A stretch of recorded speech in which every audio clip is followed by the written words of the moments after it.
Hello, everyone. I am Devanya Govan Hunt, and I have the pleasure of serving as the president for the Charlotte affiliate of the National Black Child Development Institute. This week, we are celebrating National Black Child Development Week. And in that celebration, we are lifting up the policy recommendations in the Black Child National Agenda as outlined by the Equity Research Action Coalition, the National Black Child Development Institute, and Points of Access. Today, we're going to be talking about ensuring culturally responsive curricula and practices through workforce development and training, and also investing in Black-owned, Black-led businesses, organizations, and institutions. Today, we have the beautiful pleasure of talking with Miss Latanya Blackmon, who serves in many different capacities in our community. She is a business owner, an author, and she comes to us today with many, many nuggets. Hello, Miss Blackmon. How are you? I'm good. How are you today? I'm Thank you doing for having well. me. Absolutely. Thank you for being here with us. So we're celebrating National Black Child Development Week, Yeah. and you have your hands on children and families in so many different ways. Yes, I do. I am so appreciative of the opportunity to be here today and just to be able to talk and give my contribution to Black Child Development Week is a blessing. So thank you for having me. Absolutely. Awesome. So before we get into it, into this Black Child National Agenda and how America must deliver on its promise, Ms. Blackmon, why don't you tell us a little bit about yourself? And in that description, tell us about your decision to operate in the space of education. Okay, yeah. So originally from Cleveland, Ohio, I moved here to Charlotte about 14 years ago. And with my experience in Cleveland, Ohio, I started working with children in church actually. And I started teaching middle schoolers during children's church. And I felt like I was actually called to it. It wasn't something that I thought about, I was actually just called to it. But it made me study, it made me learn more about children, it made me learn more about children where it comes to church education and spiritual education and things like that. So with that, I developed a love and a passion for working with children. Awesome. And I also remember being a child myself and how difficult it was. And I wanted to make sure that I could be in places where I can help contribute to the well-being and success for other children. So after moving to Charlotte, I I was transferred to Charlotte from Cleveland with a company that I was working for. And at some point, I was laid off from that company. So instead of going back into corporate America, I decided I'm going to start my own child development center. So I did just that, started a child development center. And I wanted to make sure that I was able to put programs in place that I could have control over, that I could make sure children were actually taking something away from it. And so I started working with the children, with the parents, with behavior, adding education, different types of field trips, being able to help them to be more, get them more involved in things that they weren't involved in. We were in the inner city. And so a lot of these children hadn't been out of their neighborhoods. You know, they hadn't gone to some of the places that we would go to. We went on college tours. We went to the zoo, Lazy Five Ranch. You know, we participated in multicultural events, different things that they didn't have access to. So for me, it was very important to allow these children to have these type of opportunities. And that's how it all started. Absolutely. Really. Yeah. Awesome. That's awesome. Thank you for sharing that with us. It's so rich. And it always warms my heart when we hear educators and community leaders talk about how they started in the church, because our formal education experience culturally began in the church. Exactly. And sometimes I think we forget that. So making that connection is awesome. So you mentioned that you started your own child development centers. You decided not to go back into corporate America. Tell us, and you hinted on it some about why you decided to make that decision.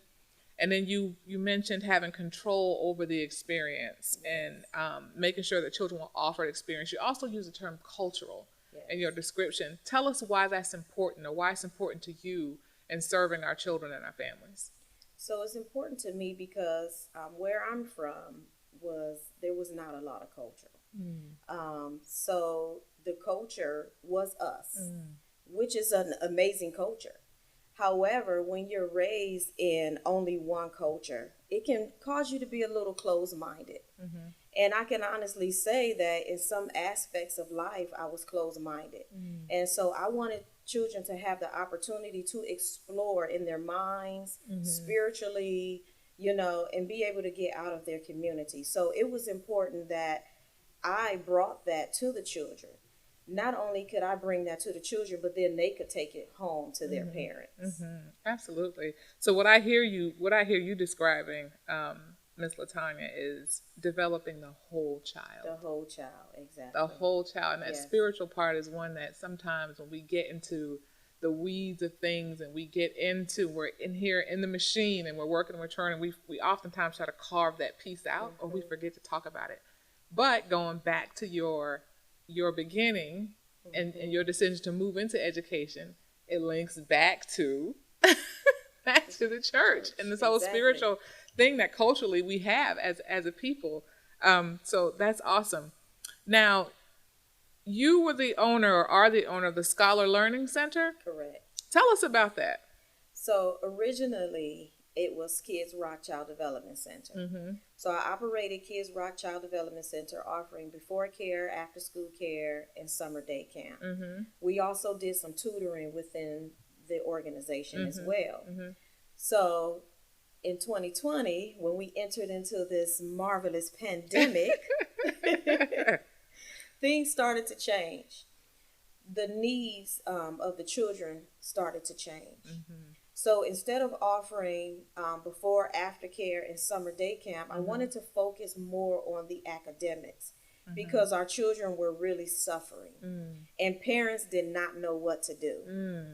And so I figure, since I also raise children who are young adults now, I had some indication of what we need to do. Right. So I just stepped in and I changed my business format. Right. Instead of before and after care, to focus more on the academics. And that's how I ended up with Scholar Learning Center tutoring program. And so we focus a lot on doing assessments, making sure we can track progress, monitoring students on how they learn, and making sure that they can improve in school as well, because parents did not know what to do. So we do a little bit of after school care as well, but we focus more on the academics. Right. Awesome.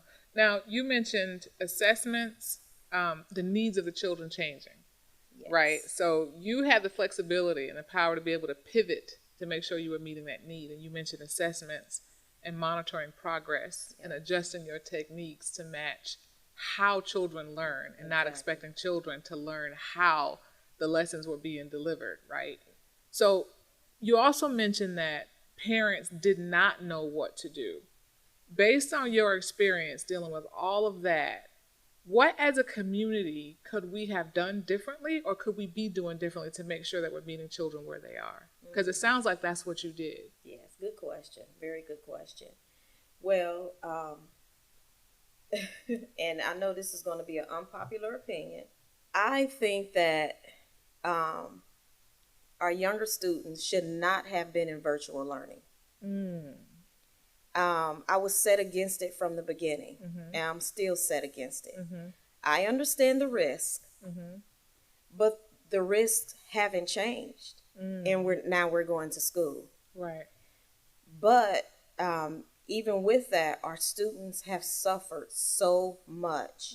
Our kindergartners were online for 45 minutes a day, or not online at all, and they didn't learn anything. We have our third graders, fourth graders, who are suffering the most as well, because they were online and parents still had to work. whether they were working in the school or, in their homes or outside of Right. their homes. They still had to work. Right. And so they couldn't be there. They couldn't sit there with their child to make sure that they were learning or that Right. they were actually understanding the material that was given to them on a computer. So that's first of all, Yeah, my absolutely. opinion. Absolutely. Secondly, I believe that there should have been more workshops for parents. If we were already online, we had all these virtual events and all Right. these different things going on.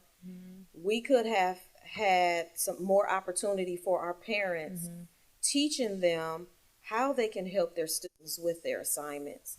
Whether it be math or reading, giving them some skills and some strategies that they could use at home. Right. So they can work with their students, even if it was 30 minutes a day. Teaching their student one new skill a day, one new strategy a day.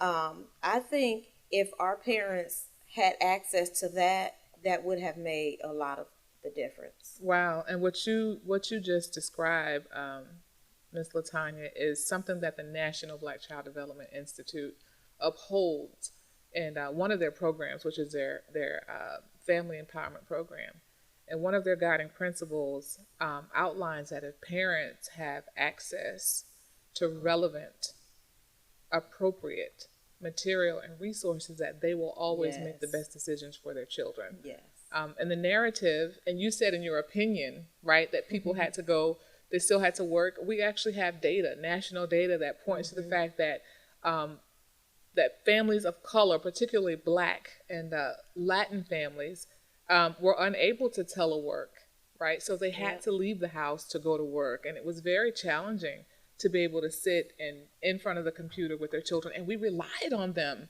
for their children to log on, to have access to the material, to be able to have access to a device, so on and so forth. And so you're absolutely right. Our children did suffer, and they still are suffering, and we've got to do something differently. Like very now, based on what you described earlier, pivot to make sure that we're meeting the needs of our children. So thank you for sharing that. Now, I want to go back to leaning more into investing in Black-owned and Black-led businesses, organizations, and institutions. And you shared how you decided to make a decision not to go back into corporate America, but to create your own situation, right? To open your own doors and manage your business, and then have the flexibility to pivot to meet the needs of your community. Tell us about some of the biggest challenges that you probably endured as you were making that transition as not only as a business owner, Miss Latanya, but as a Black business owner, as a Black female business owner. Talk to us a little bit about that. Yeah. So when I first started in 2012 with the first business, Kids Rock Child Development Center, I felt like a Lone Ranger for many, many years. It wasn't until I got connected with the Women's Business Center that I learned about becoming certified with the government. Right. And that was about 5 or 6 years into the business. Wow. And I think that as a female-owned, minority-owned business owner, that information is not being given to us like our counterparts. Right. Being certified with the government is huge. And I never would have thought if I hadn't learned that going through these programs. Right. So it's so important that that information is being shared, with us. Yeah, absolutely. Yeah. Yeah. So do you think if there was something that could have been put in place in terms of policy or just a community of practice, like some general practices to be able to support those who make the decision to walk into entrepreneurship, to own their own business, what do you think some of those things might be? So also knowing, what do I do to get started? What is, everyone knows we need to register with the Secretary of State. Right. Okay, so now that you're registered with the Secretary of State, now what? Some people don't know that you need to get a tax ID number. Then you need to, how do you open your bank accounts, and you know those simple things. And then once those are taken care of, then how do I actually start operating? How do I create a policies manual? How do I hire staff? Where do I find staff? Right. Right. How do we get connected with these type of organizations so that we can bring in staff and train them? So there's so much to learn. And even with the small Black businesses, there's a lot of them operating, but can they stay afloat? Right. And then if they're staying afloat, are they operating with a spirit of excellence? How do we do that? So I think we need to definitely have more information out there. We need to have more training out there for small business owners. We also need to have, let's say, like a list, a checklist. Right. Do this, then do this. And who do I contact if I have questions? Right. So those are the type of things that we need. Awesome. Yeah, I agree with you 100%. And operating with a spirit of excellence. That's powerful. Like, that's big. So do you think like things like mentorship or opportunities such as mentorship might cultivate sustainability? Because you mentioned being able to stay afloat. Yes. And that's been an issue with a lot of Black-owned, Black-led businesses, organizations, and institutions. Yes, absolutely. Absolutely. How about this conversation with children? Like, when do we start having this conversation? Because we're always talking about college and career ready. And depending on who you're talking to, that might have a different definition of being college and career ready. When do we start having the conversation about generational wealth with our children and being able to say, you know what, you might not want to go into corporate America, or you have this skill set. You probably can venture out and do something different. When do we have those conversations? At birth. Birth. So, we start speaking life into our children when they're born. When they're born, we talk about, oh, you're going to be a doctor, or you're going to be a lawyer. Well, why not, you're going to be an entrepreneur, or you're going to be successful, or you are going to be wealthy. Talking to them, giving them allowance. Allowance teaches children how to manage money. Allowance is not just for doing chores. Right. You give them money because it has a purpose. Right. And you teach them how to put money to the side to pay their tithes, put money to the side for themselves, and to invest in money, even if it's like a quarter, whatever it is. We teach that when they're young. And then we start talking to them about credit when they're young. We don't have to just focus on credit, but I always tell my children this: when you have money, you don't need credit. Right. So let's build the wealth. Absolutely. Let's build up the money. Now, credit is good. Don't get me wrong. There's nothing wrong with it, because we do need it at some point in our life, but we shouldn't depend on credit. Let's build wealth, and then it'll take care of everything that we need. Absolutely. I hear you saying take care of community too, because I heard you mention philanthropy. That wasn't the term that you're using. When you say invest in and contribute to, I hear Black philanthropy. Yes, ma'am. And that's a conversation that we don't have very often with our children either. And tithing is a form of philanthropy, whether we want to believe it or not, but we can talk about that another day. Another day. Donating to our nonprofit organizations as well. Absolutely. Getting our hands dirty and actually going and doing the work. So, ladies and gentlemen, you heard it from Ms. Blackmon. She said, donate to your local nonprofit agencies. You can check us out at bcdicharlotte.org or mbcdi.org. She also said, get your hands dirty. That means come on out and volunteer with us as well. Thank you for that plug, Ms. Blackmon. So I want to talk about something else that I'm not sure a whole lot of people know, even within our own organization. You are an author. Yes, ma'am. Tell us about it. You're an author. Yes. So my book is actually a journal. It's labeled Mommy Mean Business. And the purpose of the journal is so that it was specific towards moms, but dads can use it as well and still benefit from it. But my purpose of creating these journals was so moms and their children could sit down and plan. Right.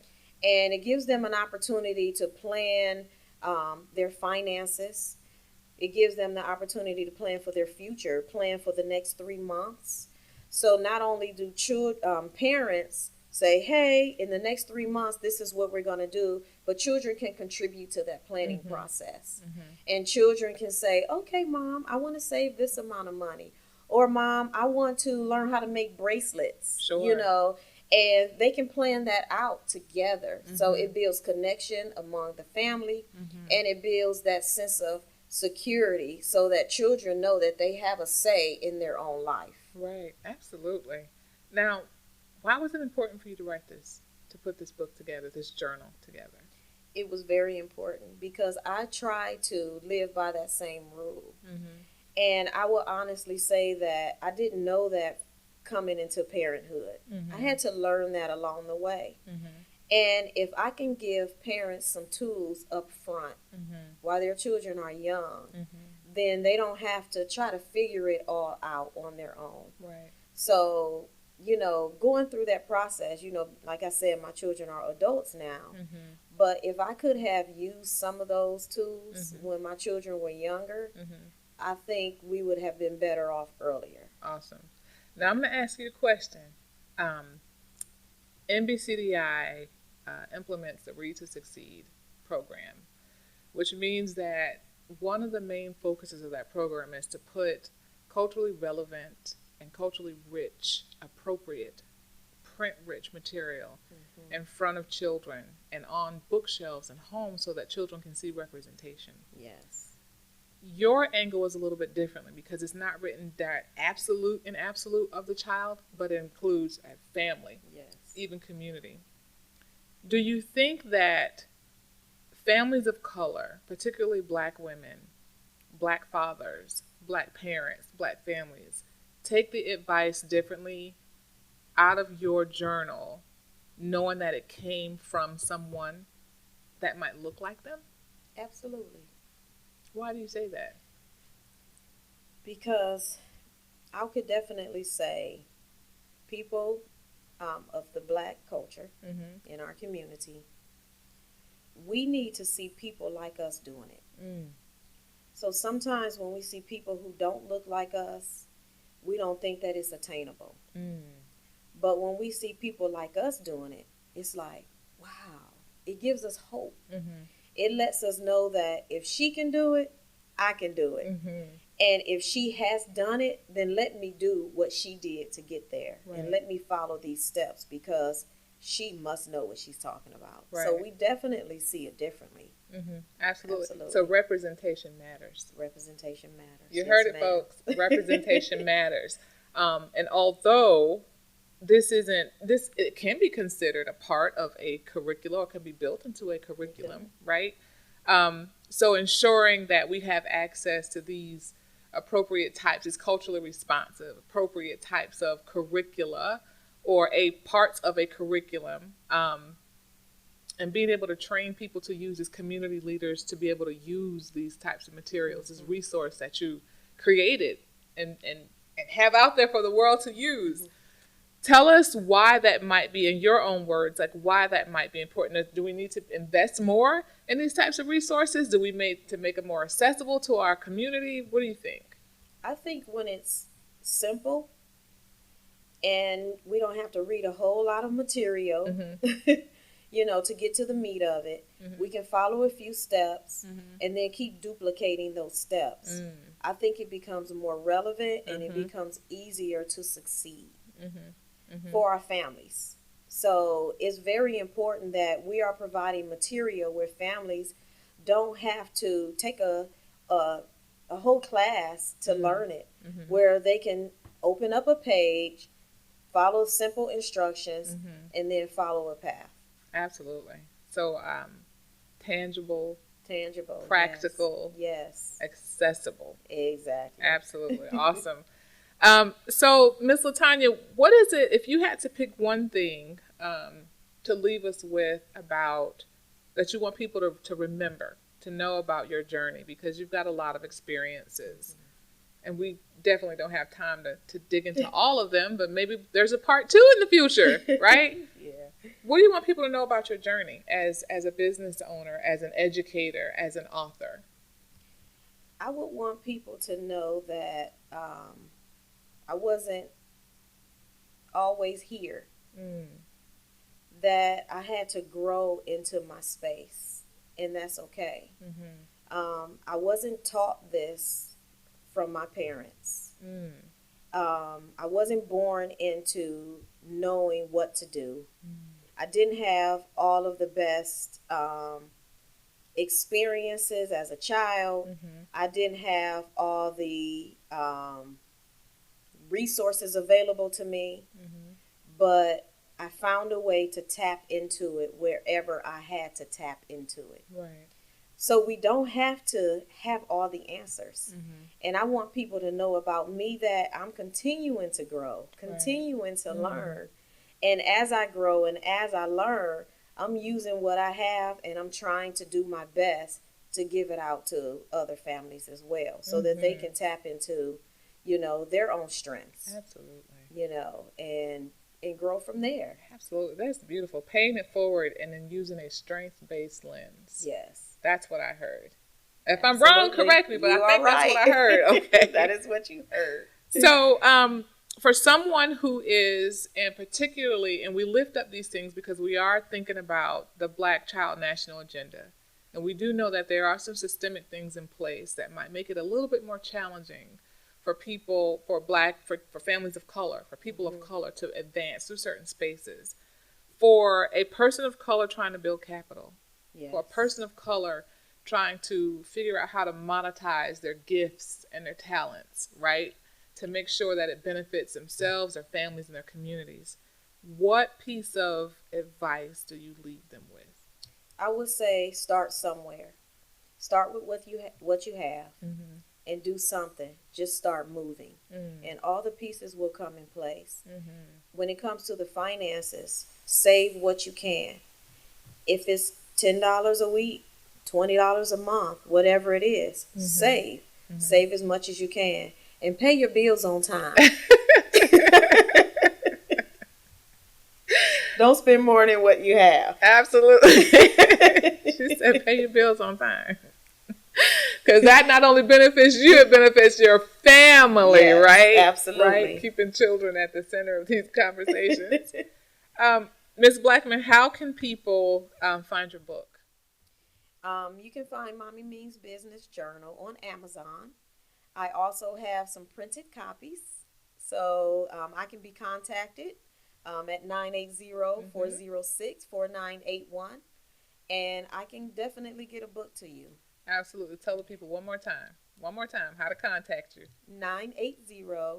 980-406-4981, and you can locate my book on Amazon.com. Absolutely. And the title of the book is? Mommy Means Business Journal by LaTanya Blackmon. Absolutely. Thank you so much, Miss LaTanya. This has been such a rewarding conversation. Thank you. And we look forward to having you back again outside of National Black Child Development Week, because every week should be National Black Child Development Week, so that we can continue to learn more from you. For everybody that's out there listening or watching this conversation, you can find the book on Amazon. Ms. Blackmon has given you her contact information if you're interested. We want to remind you that two of the policy recommendations in the Black Child National Agenda, America Must Deliver on its Promise, is to make sure that we offer culturally responsive curriculum and practices through workforce development and training. Our children are our future. They're everything to us, and we've got to make sure we put practices in place that are going to protect them and the people that are serving them. And then the other one is to invest in Black-owned and Black-led businesses, organizations, and institutions. That way, more people like Ms. Blackmon, more resources like she's developed and put out there in the community, we can make sure that they're in the hands of as many families as possible so that our children, as she mentioned before in our conversation, the whole child is being addressed. Our whole communities are being addressed so that our children are being considered within the context of families and families within the context of communities. And we're advancing as a people. So check us out. Visit bcdicharlotte.org For what else we have to come for National Black Child Development Week, visit nbcd.org to find the Black Child National Agenda, and we will look forward to talking with you again soon. Thanks for tuning in.